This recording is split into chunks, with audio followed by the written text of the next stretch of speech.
ready to go? You rolling? Yep. I wish we could listen to the song first. Can we play the song then? Oh, you're going to play which one? Oh, we got a theme song. Oh, you've got a thing. Oh, I thought Yeah, you were going this to do is- one of your politically inspired pieces. Oh, no. We're trying to keep that separate. Oh, right.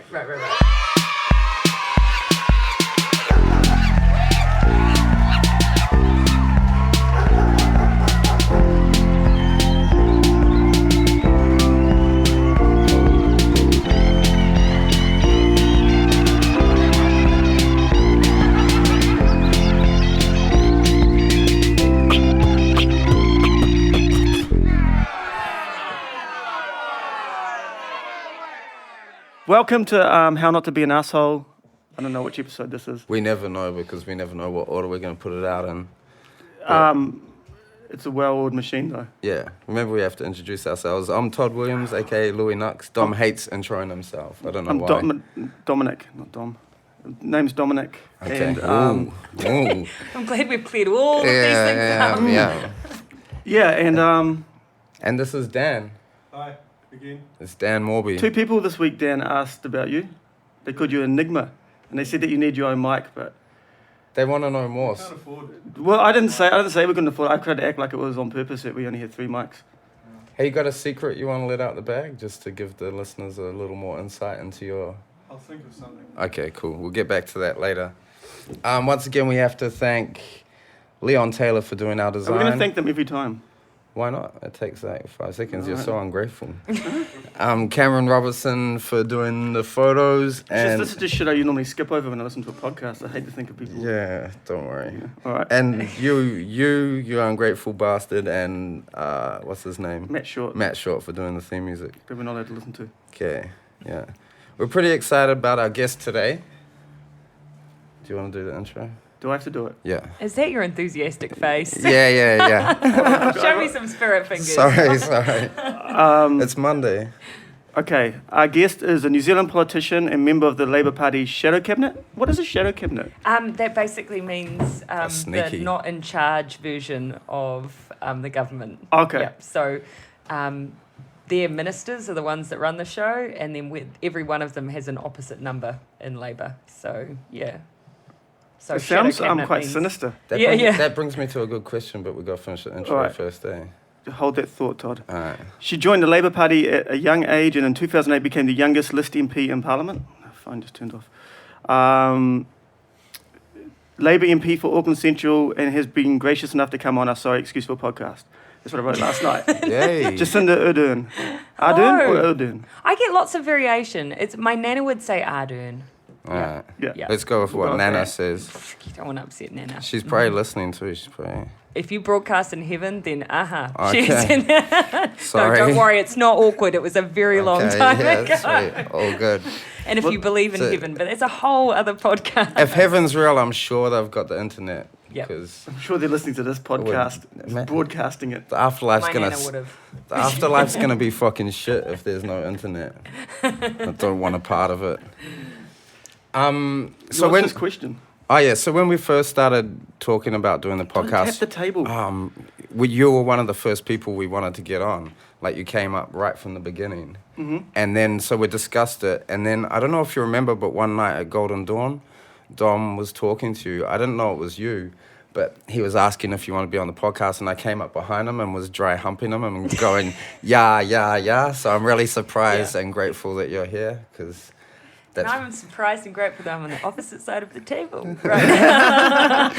I can't remember what I was excited about, but I was excited about something. So like, Dom's usually a good. Maybe drinking alcohol? Yeah, probably. Oh, So I was happy to come along. Yeah. Thanks for Oh, the that's invite. cool. Thanks Yeah. for the invite. I was just wondering after the. Yeah, he thought he'd fucked it up. Yeah. No. Okay. I'm pretty forgiving Yeah, sort. So. cool. That's good. And of anyone you. who wants to talk about politics, I'm pretty keen to do that because, we don't do that enough. And yet it's the people system. It's meant to be working for them. And I think, unfortunately, a lot of politicians feel quite distant to people. And so we should be more accessible. So I think this is, it's a good thing to do. So is that something you've been quite conscious of? Yeah, absolutely. And I especially think that, I hear lots of young people say they don't feel like there are many people who they feel represent them, that kind of, and when they say that, they say, that looks like them, that hangs out in the same places they hang out and want to do similar stuff to what they might want to do. Now, it doesn't mean that I am the most useful of MPs. I'm not. I'm almost 35. But if we can just make people feel like there's someone who gets it, I guess. Well, you're definitely the first politician I've talked to in a positive way. Oh, well, I called I John, hope I that called John Key a lasts. scumbag at a protest the other day. Yeah. He looked at me too. I was just like, yes. Oh, actually to his face? Yeah. Wow. He's been walked. Is that they have their party get together, and he was being walked in by his Walked in, huge yeah. security detail. Yeah. Maybe that's why we didn't get a response because we emailed John Key to ask if he wanted. Yeah. But maybe now we've got 1,000 listens on Did the first you one. Yeah, dry maybe hump again. Dominic whilst asking him? I would love to do that. See, I kind of felt sorry about doing it in front of you, but I would love I to. think they would I would love to probably- make a vulgar display of I think myself in that front would of. probably blow your chances just quietly. I don't reckon we have a chance I to maybe begin ask with. for over the phone. Over the phone. Do you reckon? interview. He might have Do you have his heard about number? some of the songs though. So If you can get us his number. no, we don't have opposite the National Party. What if phone there's an numbers emergency though? particularly. There must be a number you can call. To be fair, actually, I mean, there have been a couple of occasions where stuff like the fruit fly or civil defence emergencies, where ministers from the National Party will call us. You come And that's together. good. That's good that they do that. You know how Dan just disappeared out the room? We Yes. told him to get your phone and get John Key's number out of it. So now we have it anyway. So Yeah, no, I definitely don't have his We could do a number. live cross to John Key. Yeah. I'm sure he'd be willing and ready to take your call. Get his sagely advice. he likes being called Supreme Leader. I reckon that's how we could schmooze him onto the podcast. I've never heard that one. Yeah, Is that's that apparently what he likes to be called. Is that one of the rumours, is it? Yeah. Yeah, that's Oh, right. he'll be Word on the bitterly street. disappointed that doesn't happen in Parliament, ever. And how did you end up in the Labour Party? Do you know, it's funny. Lots of people ask me that, and I don't remember there ever being a moment where I sat down and looked at all the parties and thought about which one I wanted to join. I always remember feeling like I was, the Labour Party, that it was my team. And that's how I describe it to people. I'm like, lots of people feel really strongly about football, and you just feel like it's your team, win or lose, luckily. If Yeah. you're loyal enough, and you have to be pretty loyal Yeah. the ups and downs of politics. It's just always felt like my team. It's a gut thing for me. I've always instinctively felt like they tried to do the right thing by people, and I felt like they were there for all the right reasons. They were there for, originally, solidly about workers' rights, and then about all the stuff that mattered to me were the things that they fought for. Yeah. So, yeah, they're my team. I formally joined the Labour Party when I was 17, though, but I remember being political a lot longer than that. Wow, Yeah. that's pretty young. Yeah. And you're from small town New Zealand, right? Definitely small town New Zealand. Yeah, which is weird, because so am I, and I didn't even Which know. bit are you from? New Plymouth. I was going to say. But you're from the arse end of small town New Zealand. See, technically, Yeah. my town would think you were like the big city. So. Yeah, But but he's I from reckon- this part of New Plymouth that most people probably don't get to see. Yeah. So Mm. I was kind of Morrinsville, which is close to Hamilton, which is kind of Yeah. New Plymouth, but no sea. Yeah. So, but Morrinsville was like 5,000 people, really small place. Yeah, right. And not a very political. I stood out because I was Right, political. yeah. My friends always, politely teased me about it. Yeah. And no one was left wing.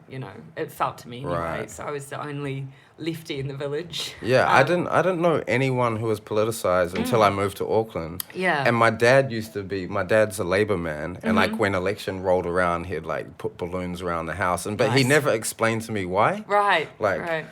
And I think that's something you find on the left quite often is they don't, because I've been to people's houses whose parents are national voters, and they'll be like, oh, I wouldn't tell you who to vote for, but, I'm gonna give you and my then they opinion. tell you who to vote for, Yeah, I've got lots of theories on that. I wonder a little bit if this is a generalization, but if people who see themselves as left wing, it's a really it's a gut thing, it's a heart Yeah. and soul thing. It's like, Yeah. you feel really strongly about it, and sometimes we're not very good at explaining the heart and soul Well, because stuff. you get so kind of passionate. You do. And I had a debate, I'm using the finger things here, but, with some people the other day about something, and I was totally in the right, and if I would have just calmed down and explained Yeah. my position, I would have but I just got, when I was yelling and Get then all rolling on the worked out, ground right? and Yeah. spilling my beer, Because Because lost you your really cool, care didn't about you? it, it really, Yeah. really matters. And so that's why some people say to us, I don't know what Labour stands for anymore. Sometimes I think because we think it's such a given, why wouldn't you want to put people first? Why wouldn't you want to be focused on making sure everyone has decent incomes. You know, we sometimes forget that we do need to explain why that stuff's important, because for us it's so instinctive. Yeah. that Especially makes if you sense. grow up around it. Yeah, Because I was the same, like my parents are political. So like we just grew up around politics, and so you're sort of like, there's so much you just assume is Yeah, just you assume a lot. knowledge, that Yeah. you just know. Yeah. I think, like, I was talking to my brother recently, and he's still down in New Plymouth, and he grew up in the same neighborhood as I did. All his friends are from, like, really poor families, like the state housing area. Yeah. And he was telling me that the last election, heaps of his, like, childhood friends voted National because they've, like, grown up amongst that poverty, and then they get a job and they like get a house and they like doing okay, by their standards. It's from what they've seen, and then they're like, this is in my interests. And they're not educated on the fact that I think the thing that frustrates me is that voting Labour is not to say that you think that it's a party that's all about only helping one group of people. Our view has always been that everyone's better off when everyone's doing a little bit better. Yeah, no doubt. Actually, a lot better for a lot of people, better. And that, you should never forget what a difference some of that support makes to you. And you should always pay it forward with your vote, I think. Totally. But it doesn't make you worse off to vote for Labour as well. I mean, that's the crazy thing. It's just some people have very old ideas about, well, when you're poor, you vote Labour, and when you're rich, you vote National. Yeah. Well, actually, if you want to look at the facts, economic growth, for instance, in New Zealand, always been stronger under Labour governments, always. And yet that's not what people instinctively think. So we've always got the balance right between making sure we put people first, but that actually the country's doing well enough that we all do better at the same time. Yeah. So anyway, you don't have to be a selfish voter. Yeah, but there's such a thing now, right? Yeah. It's You either, shouldn't be a people, selfish people voter. are so disillusioned that they're not voting, and then the people that are voting are just sort of like totally like self-interest. Yep. And so it does, But how do you think we can reach all those people that aren't voting? Because I think this election we just did so much, like, there's so many benefit concerts and people doing songs and writing, and it felt like there's this real groundswell. Yeah. Worse than the year. election Yeah, before. Well, we did do, and some good came out of that. Some good really did come out of that, because, we had a bit of a trend that was really dangerous with young people not engaging at all. Yeah. Do you know what I reckon the problem is? I think people don't think it makes a difference. They think that absolutely. not showing up showing up on election day doesn't change anything that's going on for them. And I think if you peel that back and go, well, why do people think it's going to be the same? Well, they don't understand the difference between the parties. That's a big part of it. And yet there are big differences. They think it'll be the same either way. They don't realise how much politics affects them. And I say, so I'll do a little exercise with someone who's like, tells me they're not going to vote. And I can, in one conversation, you can find 5 things in their day that has been affected by a political decision somewhere. Whether or not you can afford to go to university or polytech or be an apprentice. The fact you can even be an apprentice, whether or not you're earning minimum wage, how much your rent is, whether you can ever buy a house, whether you've got any savings for when you get old, how much it costs you to go to the doctor. Everything has been touched by a politician in some way. But do you think, though, that, my mother was talking about it at the last election, she was saying she feels a lot of the reason why these people aren't voting is because under the Labour government, it didn't really change that much for the bottom spectrum of society. And so those people are like, like they've been through 2 different administrations, and they're like, it didn't change for us. I think when it did change slowly. It was slow. Yeah. And I think the reason that was is we'd had a lot of Labour governments who'd gone, the Labour Party worked really hard to get into government. They got into government, they changed things really quickly, and people freaked out and turfed them out. Yeah. And then once you're turfed out, everything then gets unpicked. And so Helen, I think when she came in, she was like, right, I'm going to bring people with me. So it's going to be a bit slow and steady. But when you think about some of the stuff that she did, working for families, for instance, nothing made as much of a difference to child poverty as that package. Nothing that we've done in decades has made the difference that made to getting kids out of poverty. We admit that we needed to do more.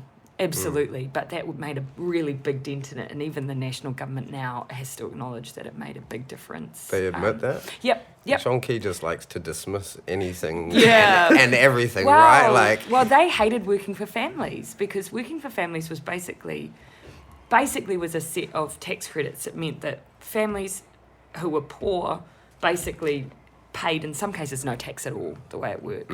He hated it. He said that. National said they hated it. But when they came in, they acknowledged that actually that was the thing that saved a lot of people during the recession, so they didn't get rid of it. Yeah, so that's the highest praise you can get, is when another party doesn't ditch what you've done. Yeah, totally. But even things like KiwiSaver, most people won't see how that affects them until for a lot of decades yet. But that will mean that a lot of old people aren't in poverty when they retire. Yeah. I thought the exciting policy that you were talking about before the last election was the housing one. Yeah. Like, I think that's something that's just Yeah, so dire. totally. And it's crazy people don't even acknowledge that, you know what I mean? Like, It's a big problem, so we have to do something big, and that's the difference between Labour and national governments, is that Labour's quite hands-on. If we see a problem, we're like, okay, market has failed. We just need to go in and build houses ourselves. Yeah. And people freak out and think, oh, government shouldn't do things like that. That's not a job for them. Well, we did post World War II. That's exactly what we did. We built heaps of houses, and we still live in them today. So why not do it again? Yeah, I think hands-on politics is so incredible. Like the last few weeks, Dom and I have been hanging out with a original member of the Black Panthers. Yep. And like the reason they got so large was because of the community work, Yeah, like totally. feeding people, Yep. like housing people, Yep. free medical care. Yep. And that was how they became so powerful and Yep. like such a threat to the status quo was Yep. because they actually went out and did shit. And like- understand what people Yeah. really need. And again, that's other stuff Labor did when we were last in, trying to make healthcare, free for kids, and slowly working up to try and make it cheaper and cheaper and cheaper. All the basic stuff. And we can't lose sight of basics. Being able to afford a house, have free education, and decent healthcare. Yeah. We so do you can't think take that's for a real, granted. Labour's going to really move away from that neoliberal kind of doctrine that we've had? Yeah, I think, I never really thought that we've subscribed to it fully anyway. But in the past, though, I mean, Roger Nomics kind of introduced it. Well, okay, if you're going, that's not Labour to me. So when you say Labour, I think, probably, Helen. When you go back to the 80s, most members of the Labour Party acknowledged that that was an incredibly difficult time for us as a party. It really splintered away from our values. There was some stuff in there that happened out of absolute necessity, but the other stuff, the stuff that left communities devastated, like the one that I lived in Murupara, that wasn't Labour. Yeah. That wasn't. And it was a very different time. But it's a part of our history, I can't ignore that. But it's not what I consider to be the Labour Party. Yeah. I've got a question. A friend of mine asked me, I'll have to beep that out actually, Dan, she won't want me to put a name in there. But, This is going to be a hard-ass question. well, no, it's not. It's just, I have to read You it. can ask because- those if you'd like. I have to read it because I want to get the term wrong. But she said, personally, do you think universal basic income is a viable policy for Aotearoa? Can we explain what that is first? Yeah. So universal basic income is the idea that basically everyone, when they are a certain age, receives a certain amount of money from the state, and then you don't have any welfare state. So Right. everyone gets a certain amount of money. Whether you choose to then work to beef that up to survive is your call.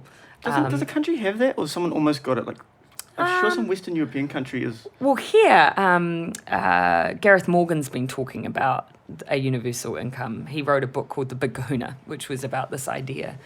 It's not about that ice cream, eh? No. No. You could give everyone an ice cream at the same time. People love ice cream, People and do it love could be a ice good cream. election tool It's next time. Yeah, it might be considered bribery, but that's okay. It's more of Nationals vibe. Yeah. Bribery. Don't you have to pay them, though? You're not, and it is in the law. You're not allowed to provide more than a light supper to voters during election time. Oh, shit. Yeah, it's actually defined. But you can A pay Lamington. $50,000 and Yeah, have dinner that's- with John Key. But it's some people that would buy a light supper. Mm. So the idea is so that you have a tax system that means that you can afford then to pay a universal basic income. And from memory, we're talking like $11,000 a person, from memory, something like that.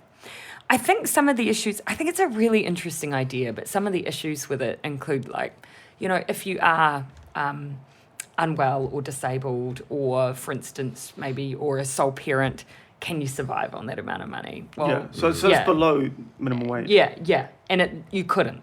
Yeah. And so I remember asking Gareth Morgan about that question. I said, well, for instance, if you're a sole parent, you can't raise a child on that. And he had this view that people would be forced then to come together in kind of boarding situations and figure it out. I don't think there's dignity in that. So I think you either have to form a system where people can survive or it doesn't work, because, there are people who are, have terminal illnesses or disabilities, and they don't deserve to live an undignified life because of that. So, and to get a tax system that would mean that you're able to afford to do that is pretty difficult. Now, that's not to write off the idea, because there's something in the idea of saying, well, actually, we're not going to judge anyone. And that's what if you take away the welfare state, which in New Zealand does have a lot of judgment in it, and say everyone gets the same, and then, the rest is up to you. There's something interesting in that, because then there's no stigma anymore. Yeah. And I guess if someone just wants to, live a creative life, or wants to do something else with their life, that, Yep. So there's lots of interesting, it's definitely worth us debating. Yeah. But it's how do you make it work? Yeah. Well, the stigma of welfare is fucking enormous. Like, there is. You go into poor communities, and it's just like, and it's like that mindset can overwhelm a whole small community, and people don't have anything to aspire to other than welfare or. Yeah, so that's something that definitely needs to be addressed, I think. And I think we have to give people hope, I think and dignity. And dignity. Yeah. And if you strip it all away, I mean, those are some of the biggest things that we've lost. Yeah. But I do think we can get that back. It was only in the 70s that I watched this interview with Norman Kirk, Big Norm, who was, a Labour Prime Minister that my dad loved so much that he named our cat Norm. And of course, I have no memory of him, but he sounded like such a wonderful leader. And I watched an interview with him once by a BBC interviewer, Frost, who came over to New Zealand, did this interview with him, and he said, what's been the most memorable part of being Prime Minister? And Big Norm says, it would have been the time that at Christmas we gave those on welfare an extra payment at Christmas. And he said the letters that I got were overwhelming, including a woman who said that she'd managed to buy a new pair of shoes for the first time in 7 years. Now, imagine a Prime Minister that was so moved by a letter that would be the one thing that stuck in his mind of everything that he did, but also who was... had enough of a backbone to say, actually, this group of people deserve something extra at Christmas time. Now, imagine a Prime Minister doing that now. Imagine a Prime Minister saying, I'm going to give a bonus payment to anyone who's in the welfare system, and what New Zealanders would do. And I think that shows how far we've moved in 30 years. Well, it's so easy, like, particularly national government, just making scapegoats of people on welfare. Yeah, and people with no voice, because it's just like, there's no danger in it. And people don't believe the actual poverty that is out there. Like, one thing that sticks out in my mind was when I lived in the state housing area in New Plymouth, and I saw this girl. That's where I learnt to door knock. Yeah, in right. that area. Oh, okay. With Harry? Actually. He was a teacher at my school when I was at high school. Yeah, lovely man. He is. But and I saw this girl from the neighborhood that I knew, and it was her birthday, and I was like, "Oh, happy birthday!" I won't say her name, and I was like, "What'd you get for your birthday?" And she was like, "A pack of biscuits," and she had this pack of not even chocolate biscuits, the fucking shitty, those crispy ones, and Crispies. They're horrible. That was her. That was her birthday present. That's awful. Yeah. And like, I know it's birthdays and whatever, but I think people don't believe that people are that poor and doing it that hard, and yet we're such a small country that we should all know what's going on. But it's crazy even for me, like, because I've spent, like, we used to do gigs and record quite a bit out south, and then lately I hadn't been out for a while, and I just assumed that it would have got a bit better because everywhere's getting gentrified, even in Onehunga and stuff. Went out there, and if anything, it's worse. Yeah. When we were teaching the kids out there, it was just worse, but still really expensive. Still really hard to even pay for rent out there. Is it still the rent still high out there? Oh yeah, everywhere in Auckland. Is expensive. Yeah. So I absolutely agree. If I could, do one thing to change people's mindsets on things like that, just even taking people door knocking. walk around and get a sense of the way people are living, because you get right up into their homes and people invite you in, and you get a sense of the fact that people really are doing it tough by doing things like that. But at the same time, not everyone is closed off to the idea that people are doing it tough. Yeah. The central Auckland, where I run, which includes Ponsonby and Herne Bay and some of the richest parts of the country, is the most marginal seat in New Zealand. So Labour almost won one of the wealthiest seats in the country. Yeah. And when I door knock and I ask people what they're worried about, poverty is a big part of that. So we still have a country where people are willing to say, I might be doing okay, but I'm worried that other people aren't. And that's what we've got to capitalise on. We've got to build on that, because that's the only way we're going to deal with inequality, is by people recognising that they are worse off if the people sitting below them aren't doing better. What do you think it is about that area, like Central Auckland? Is it the population of young people that they... Yeah. Well, if you look at the straight demographics, Auckland Central is quite young. Yeah. Pretty well educated, by and large. There are definitely there are pockets of poverty in the city, though. Big pockets you don't see it though, because it's in apartment buildings. But when you door knock it, you can see it. It's people, living in really cramped, crowded conditions. But by and large, it's pretty atheist, pretty educated, and pretty young. So I think people are really thinking about issues like inequality. I think some of the history of it is still like a little bit there, even though Grey Lynn it's been gentrified so much. Yeah, totally. Even Freeman's Bay, used to have massive boarding houses through it, and totally different to now. Yeah, definitely. That doesn't mean you have to lose sight of the important stuff. That's all. So. I was reading on your Wikipedia page, it said you were the president of the Socialist Union in England. Oh, yeah. So what is your personal politics like? Is there an ideology?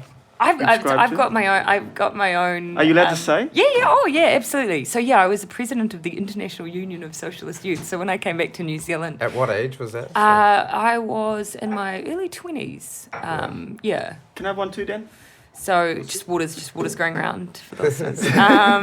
So I would call myself a pragmatic idealist.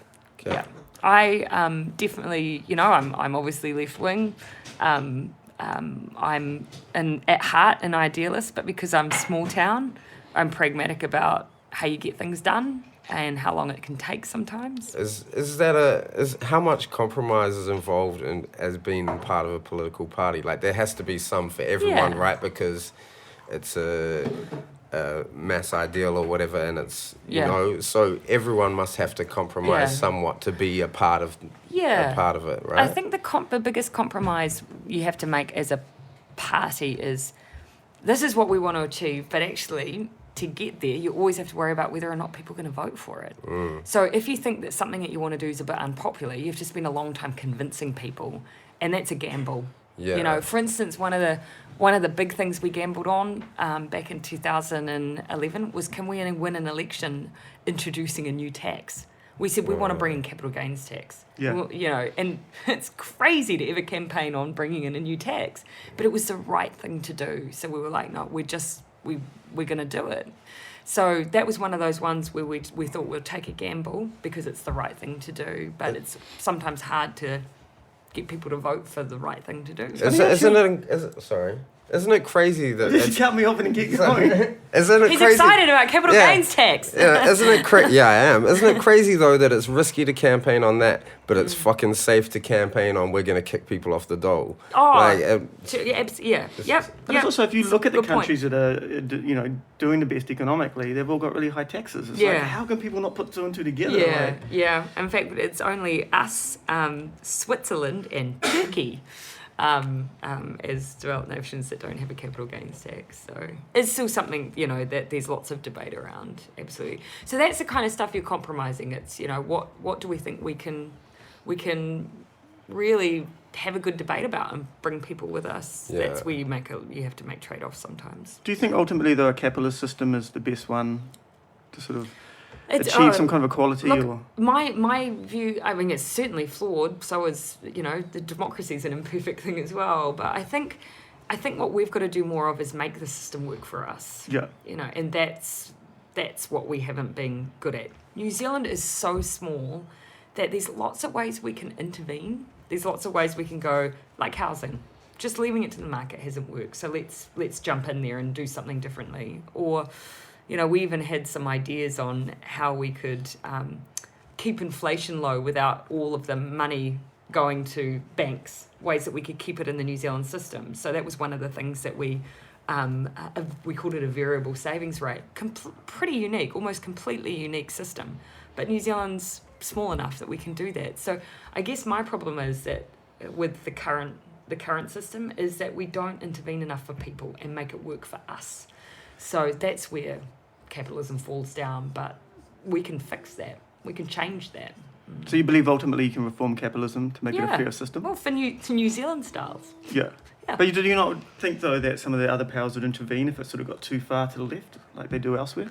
Well, I think that's called an election where you lose. Yeah, absolutely. Oh, no, I mean outside of New Zealand. Outside of New Zealand. Intervene in whether... In the way that... I don't know if America would be that keen, or even Australia, if we sort of... Well, that's why we've got to be so careful to guard our economic sovereignty. That's why things like the TPPA are such a worry. At the moment, the international rules, which we're stuck with, that we've signed up to, exist predominantly around good things, human rights,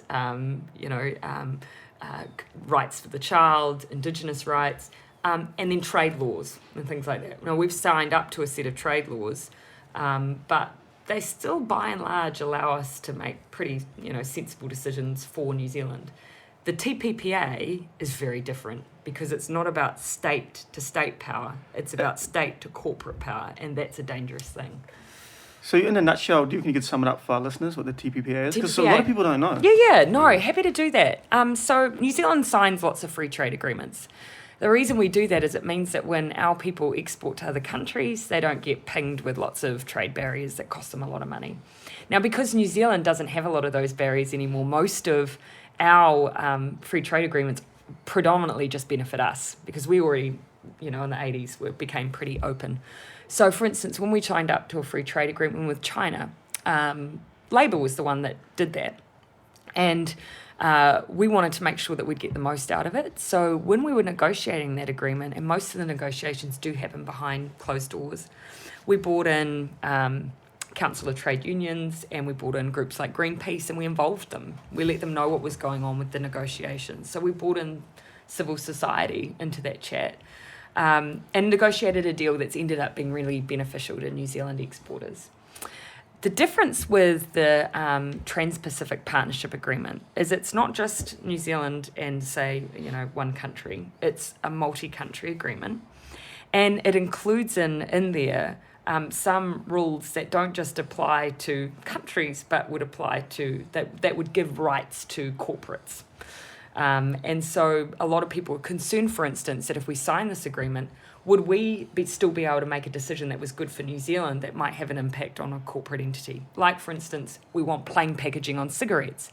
Would the TPPA then allow a corporate to argue that we'd created commercial disadvantage for them and basically challenge New Zealand's decision to do that? So it's essentially just signing away your sovereignty to corporates. If some of the rumours around what's in there are true, then that is absolutely so people don't know what's actually in there. No, either. we don't know. So there's no transparency. So unlike when we brought in other people, when we negotiated, we did it, pretty tight, but we brought in people. They're not doing that, so we don't know. We don't know, for instance, whether or not Pharmac, which is the group that we've built up in New Zealand that bulk buys pharmaceuticals for the country to make it cheaper, whether or not they could be challenged as being a monopoly, for instance. Things like that are really bad for us. We don't know, and so we've kept saying to the government, show us what's in the text, because we're really nervous about what we've heard. Isn't what they know, isn't it through the leaks, is it through WikiLeaks or Snowden? There have been some leaks, and someone called Jane Kelsey's been doing a lot of work on it and has been talking a lot about what's contained in there. So, we've said we wouldn't sign anything that gives away our economic sovereignty. And it's different to anything we've ever signed as well. So that's a really short version of the TPPA. That's a huge thing with this national government, is a lack of transparency. And the scariest thing, I think, is the apathy of the general public. People don't even seem to fucking care. John Key just dismissed something like you just be like, ISIS, and everyone's like, he's Well, when I was at that protest the other day, the one I called John Key a scumbag, I was like, this is so much fun. Like yelling at, like, two of the best things is yelling at cops and politicians. And there was like music there, and I was like, if people knew how much fun this was, they'd totally come down. You know, You need know? to, like, Politicians might go a little bit less, but you need to get a a good videographer there and like make a real, like how ISIS have done. They made their real. You slick. reckon take some tips from ISIS? Yeah, well, promo tips. man, their production values are tight. So I reckon if you did Todd that, made the mistake of watching an ISIS video, and he hasn't been the same since. I watched the one where they burnt the pilot alive. oh no, that's yeah. awful. That is It's horrendous. the most horrible thing I've ever seen. I don't know and- why you would do that for. Like, I don't know, At I some was- point, you just be like, why Yeah, am I watching I don't this? know, but I thought because Oh, like look away. I'd heard that Oh. they like had real good production values to the videos and stuff, and I was like, oh, maybe it'll make it seem like a movie, and But it didn't, not It at all. was way That's worse. brutal. I mean, they Yeah. are the most brutal of organisations. yeah, but you They're don't just have to awful. you don't have to worry about them now because we're sending out 140 guys. Well, the thing that So gets it's all over now. The thing that gets me is that the way that we will, because we opposed that decision, not because we don't. And I hate the way the Prime Minister has framed that as us not being opposed to that organisation. Yeah, of course absolutely, we are. yeah. Who could be in favour of such brutal acts? Their brutality is horrendous, but. It's not like we're fighting a war against a country who wants a land grab, and it's a terrorist organisation. The Iraqi army are not a completely well-formed, altogether non-corrupt organisation. The question we've got to ask is what's the best thing we can do, and I just don't think sending troops over to train No. that army is the best thing we could be doing. But the way he painted it was like, oh, this is the very least we could do. It's like, what about aid or Exactly, yeah. Or even just diplomacy. Or- just bringing people together. Or if we're looking more broadly, what about taking a few more refugees from Syria, for instance? That Yeah, might be a there was way. something especially disgusting about our Prime Minister and something embarrassing about him in Parliament screaming about like get some guts. And it's like, oh, you, really? I Like, was sitting, because I sit opposite John Key in Parliament. lucky. I'm right next to Annie King, so it goes Andrew, Annie, and then me. And so he sits pretty much right opposite us. And that debate was so, it was awful. We're sitting there debating about sending these People's troops lives, off. People's potentially, lives, yeah. absolutely. So it's a big deal. And so to have John Key stand up and make out like we're copping out and that we're not interested in helping with this international crisis and that we need to get some guts was the most infuriating thing to have that screamed at you. You should have got some guts and kicked him in the balls. It made me pretty angry. He should just have to send his son. It should be like a rule. If you're going to send people to war, you've got to Yeah, send for one of your real, children like, as well. Well, that's They'll slow people Well, down. we have to think about it in those terms, I think, Because they're real people. One of our guests the other week, his brother's in New Zealand military. And so we're obviously already really anti that. But then to hear someone talk about their brother and the possibility of him going over there, that made it really real. And Yeah. it's like, fuck, this is actual people's is. lives. And it's just a political play. Yeah, it is. And you're people's playing lives. with people's lives. It's Yeah. incredible. Yeah, the case wasn't made. We just said, look, let's have a proper debate. Let's have Parliament vote on it. Let's just vote.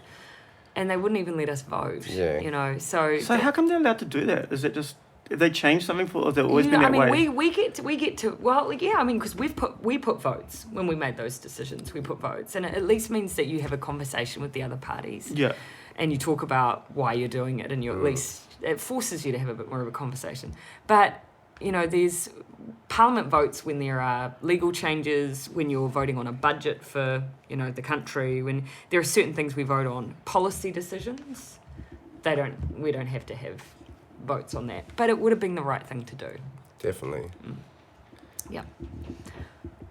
All right, let's talk about you It's a been bit. some heavy chat. Yeah. Heavy I chat. reckon our listeners would like to know more about you as a person. Okay. So I think something I'm curious about is like, especially like a young person involved in politics, like how that's affected your life, because it's a very public thing, and especially the way people love to, discredit a politician Pick people or apart. like how has that affected your actual like day-to-day life? Yeah, I mean, that's one of the things I worry the most about with politics is because I think politicians, we would want a parliament to be full of real human beings, who have lived their lives and who will have made mistakes and who will make mistakes while are politicians as well. And it just doesn't feel like it's a place that forgives being human particularly Yeah, well. yeah. So I'm lucky in some ways that I came in young, Yeah. because I mean I had to acclimatise quickly to that. I probably maybe had a little bit less to pick through in my life before, because just by virtue of being younger.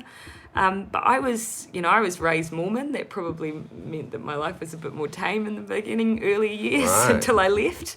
I left the church in my 20s, but yeah, I think that the thing that worries me is we don't want people who have just lived blameless lives of excellence. And we don't want people who are too paranoid to be in there. Yeah. And it does make you a bit paranoid. Yeah, I bet. Yeah, can't because imagine- you want people to focus on the work that you're doing, not the little bits on the side. And Yeah. it's the little bits on the side that really weigh on your mind sometimes. Yeah. I can imagine though that John Key and his friends don't have some skeletons in their closet. Like imagine how, because he wasn't in the 80s, he's all part of the shear mark and But, stuff. I think the thing that gets Yeah. me is that a while ago, maybe even 10 years ago, it was or even before, it's a bit of an unspoken rule that you left politicians' families alone. They didn't choose the Yeah. job. They didn't want to be in the limelight. It wasn't their fault that their Try loved one was a telling- bit try crazy. telling Dominic that. Well, there is that. And so, but that doesn't really exist anymore. And I feel a bit sad about that, actually. I Yeah, do. But I do you think that, like my reason? And this isn't about you, Dom, but I do think that we'll probably, as much as we can. His song's not actually about Max Key, though. Yeah. It's a, yeah, but I also feel though if your policies are going to affect my family and the family of my friends, Ooh. then I feel like your family is though your fair game to an extent. You know what I mean? Like if you're going to do policies like that are going to directly attack people, in their lives well, you know and what? undermine their lives. I think it's absolutely fair game to raise that, that we have families and we should know better than to do bad by people who have kids and are struggling, right? Totally. But I think there's a difference between that and then, personally So people- confronting. I guess I'm talking individual- about an art, not in like going to the street and spitting on someone or something. Look, art is art absolutely is our political conscience, but I'm thinking of people scenarios. protesting outside Or, no, John I mean, Key's house. No, What do you actually, think about more, that? more things like, for instance, if a politician's child has a car accident, anyone else's child, if they had a car accident and they'd been driving recklessly, it wouldn't be a front page story. Yeah. But if you're a politician's child, a different set of standards gets applied to you. Or, for instance, if your marriage falls apart, it's suddenly in the newspaper. Yeah. Stuff like that You know, about that's people's different. personal lives. Yeah. But I that's don't just 'cause feel our good media about is, that. Our Yeah. media is just Yeah. so Bored. incompetent Yeah. and useless. Yeah. Hacks. There's so if you go into And New as for, Zealand- as for protesting outside politicians' houses, I mean, I think it's a better idea to protest outside their offices. I think there are options there. But do you think that the way- personally all for protest, making sure people's voices are heard, but I think just accepting that politicians still are human beings. That's all. there's But if a- they dehumanize other people, though, don't you think? And if also they're taking voices away from other people, that things become more desperate, and then the measures that you take to protest that become more desperate. I think you sometimes, to a certain point, undermine your cause if you get distracted by the fact that the legality of what you're doing or something like that. I say do what you need to do, but don't dilute the message by it becoming about something else. For Yeah. instance, if people start feeling sorry for the person you're protesting against because of the way you've done it, then you start losing the battle. That's a good point. Yeah. If that makes sense. No, totally. Absolutely. Did you, so right here where we are in Onehunga, did you see the national offices across the road? Did they see you coming in? I didn't look, to be Okay. honest. There's a lot Should I against the have looked? window. Yeah, they were like, the fuck's going on here? Dan's Do they been- watch you quite a bit, do they? Well, Dan's had some run-ins with them, like vandalising their place, and Yeah. Dan's not as mild-mannered and kind he as looks he, as like he looks. wearing no. glasses and a Dan, I slick can't condone haircut. vandalism. We got a Just for the record. we got a segment for this Oh, week. yep. It's one where we go and find like the most ridiculous news story we can possibly find, Okay. like a local one. So, Do you want to read it? but okay, You're closer. I don't reckon I can give it as much. Oh, I'll try and read it You from do here. it. Yeah, okay. I made the. It's quite big font. Yeah. So this is in the Wanganui Times. Yeah. Local boy fights pig. Police were surprised when they were called to disturbance to find a 10-year-old fighting a pig. One of the officers, Sergeant Roberts, said he was a big boy for his age. He gave that poor pig quite a shit kicking. The boy, Dennis Lumps, was described as built like a brick shithouse and dressed in nothing but a cape and gumboots. The mother, Tracy Lumps, said the fight apparently started when the pig ate the child's cheese sandwich. She said Dennis would often eat up to 20 kgs of cheese in one day. It's pretty fucking disgusting, Tracy told reporters this afternoon, but I think it's partly what gives him the strength to fight those swines. Dennis declined to comment. Is that an actual story? Yeah, Wanganui. Wanganui. Actual.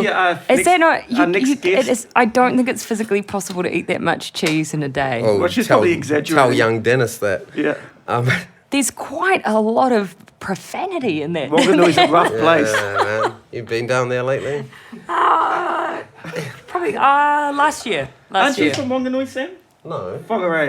Oh, right. Very It different. starts with a W. There's like 100 places in New Zealand. that Me and- starts with a I W. was Wanganui last year is when I was last down there. I did not see any Pig cheese fighting? eating. Pig fighting. I know you have to be diplomatic, but what would you say is worse out of Wanganui and Palmerston North? What's the biggest shithole? Between Wanganui and Palmerston North. Are you asking Do you know what? I'm questions just now? I'm gonna share a little story so that you know Okay. why I don't comment on provincial New Zealand in those terms anymore. I reckon I have free license to because I'm from New Plymouth. You think that, you see. Okay. I thought maybe because I lived very near Hamilton and was born there that I had a bit of free license. Worst But I was place at in the Silly world. Committee one day and Maurice Williamson was talking about, we were asking him about housing affordability. So there were reporters in the room. And he said, look, I've been over to America and I've seen that they've got these big cookie cutter housing areas and I don't think New Zealand's ready for that yet. And I said, ready for it, we've already got it, it's called Hamilton. People, there's a bit of a chuckle, thought nothing more of it until the Waikato Times heard about it. Front page story, the mayor got stuck into me. I Oh. got into all sorts of trouble. And one journalist called me and asked me to explain my comments. I said, of course, I did not mean all of Hamilton, just some of the newer areas that have... They asked me to name the areas, which I refused to do.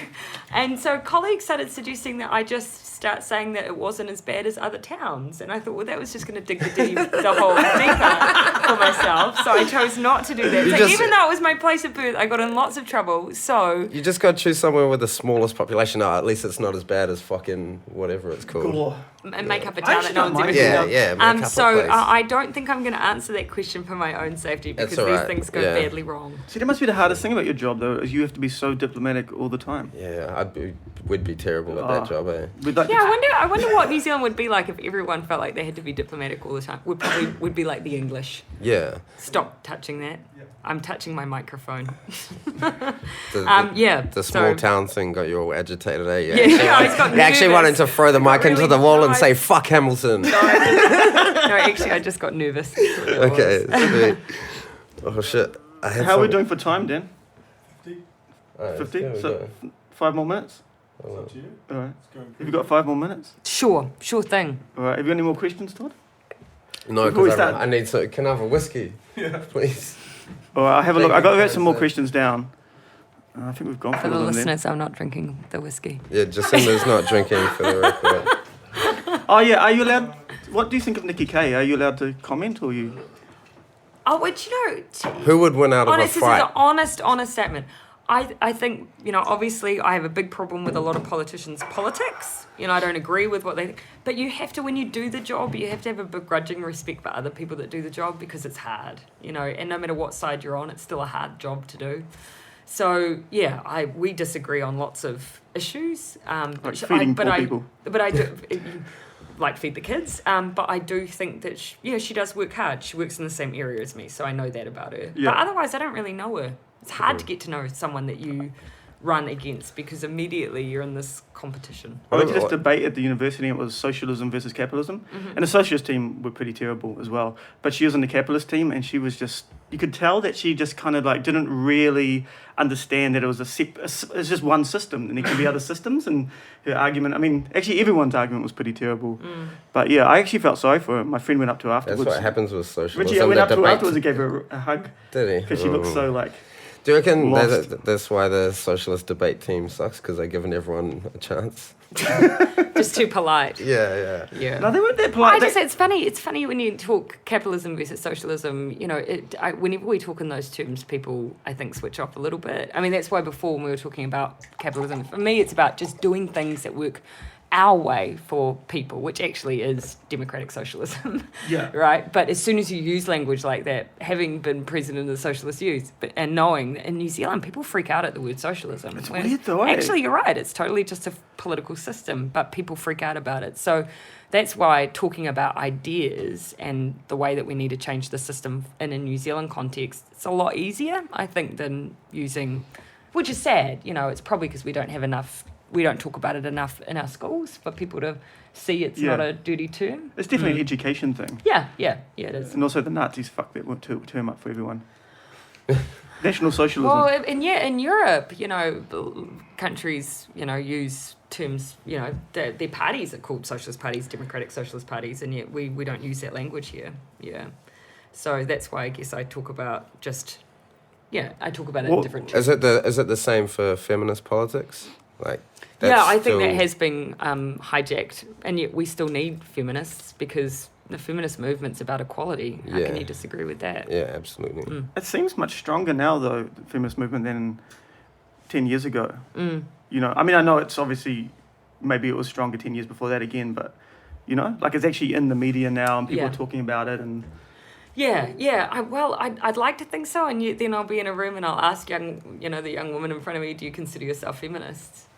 And very few people will put their hand up. I think somewhere along the way we decided you couldn't be feminine and be a feminist. It got hijacked as a term, which I think is really unfortunate. Yeah. I happily say that I'm a feminist. That's cool. I call myself a feminist in the Good. Herald. I think guys can be feminists. I've never been a supporter of this idea that only women can be feminists. Well, the Herald had an article, and it was like they're asking a bunch of different guys, do they consider themselves feminists? And I was real nervous about my answer because I said, I'm a feminist and I believe in equality and I think patriarchy fucks over everyone. And I was like, that's a pretty shallow answer. And the rest of the people were just like, I would never do that. I mean, I think that girls should be able to do whatever they want. I was just like, the worst answers. And I was just like, I came across like real good. But I was so nervous the day that came out. I just kept on checking my Twitter. What was that in? The Herald. Sam Wicks's partner, Rebecca. She did a thing. She used to do that column. Column. Yeah. About feminism. Oh yeah. There was a piece about casual sexism not that long ago as well, where it's something that I often want to say more than I feel like I can say on, like, for instance, if some small newspaper puts a cartoon of you wearing stilettos in a bikini in a boxing ring, which happened to me. Are you serious? That's the thing that's often come up around you is because I remember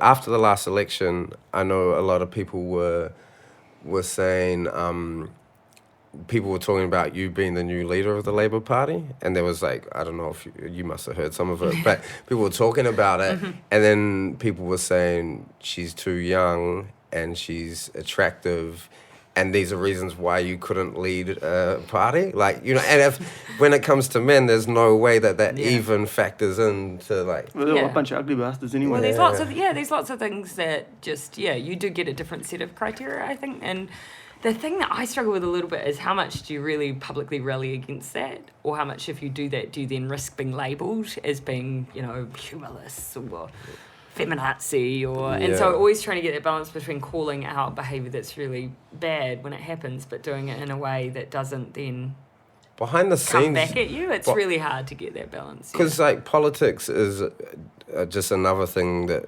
appears to be a fucking old boys club. So there must be heaps of weird shit in the political world dealing with those old men. It's so much better than it used to be. Right. And I guess if you think about the fact that I was in my second term in, so 4 years in, David Shearer came in and he promoted me. So I ended up being the most senior woman in the Labour Party, and I was the youngest woman. Cool. So there's lots of...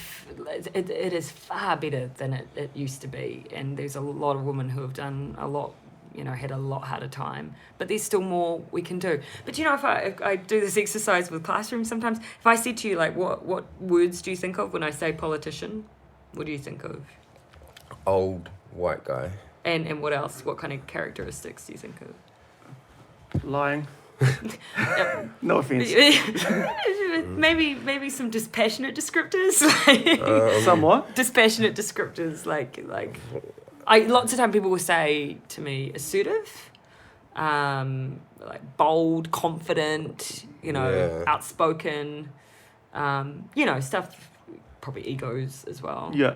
But it's funny, like lots of the words they'll chuck at you are often words that you would associate with males. Yeah. Lots of those words. And so I still think that we have the predominant view in our brains around politics and politicians is still quite male dominated. Yeah. Which is why, interestingly, people will still say to me, "Oh, Jacinda, I think you need to be a little bit more hard-lined. You need to be more of an ass kicker. You need to be more of a," they revert back to this idea of what politics needs to be.